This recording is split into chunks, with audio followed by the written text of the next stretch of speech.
changes that we have. The Voyager, which you can see here, is the next generation of PC-based new-built tabletop and upright machines, with their classic retro design being reminiscent of the original machines. Their solid construction, combined with our unique front-end software, make them easy to use and ideal for trouble-free operation for the commercial operator, home and corporate events like this. But without further ado, I'm sure you're all waiting to see the guest that we have tonight. Club.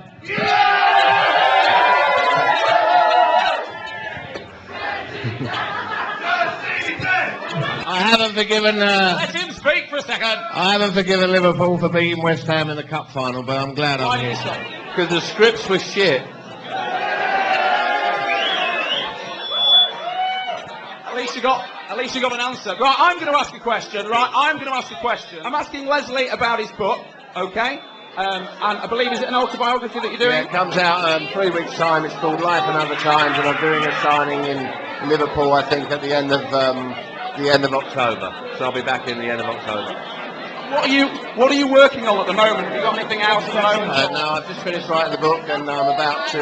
There's a little project that I'm about. Yes, hello, I'm Jonathan Thompson, and once again I'm here with a blast from the past from the sci-fi world. Yes, I'm joined by Elizabeth Sladen from Doctor Who.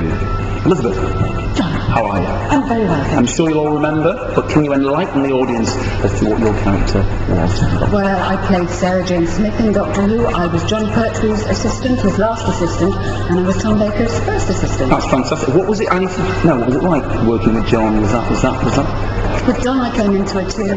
Sorry about that, John. I've been a little bit silly. Thanks very much for having a chat with us. I want to ask about your involvement with cabinets. I think when I was little, I used to trundle off to Blackpool and play all these cabinets. And in those days, I'm not showing my age, but I'm like in my 20s now. And in those days, you used to have Tron and Pac-Man and Space Invaders and all those sort of games just running openly in these arcades. And I've said this in a lot of interviews that again, I was addicted, really, seriously, not to fruit machines, but to video games. And I think really my addiction to video games came into its own really with starting this company. The interest is there.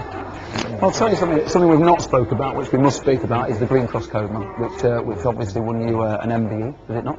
Can you explain to us a bit about how all that came about? Well, the Green Cross Code came at exactly the same time as Star Wars, and I got the sort of the two jobs within like a couple of weeks of each other. Which is incredible, isn't it? Yeah, well, it was incredible. But what happened was I had an agent called Penny Harrison, and her husband was an accountant.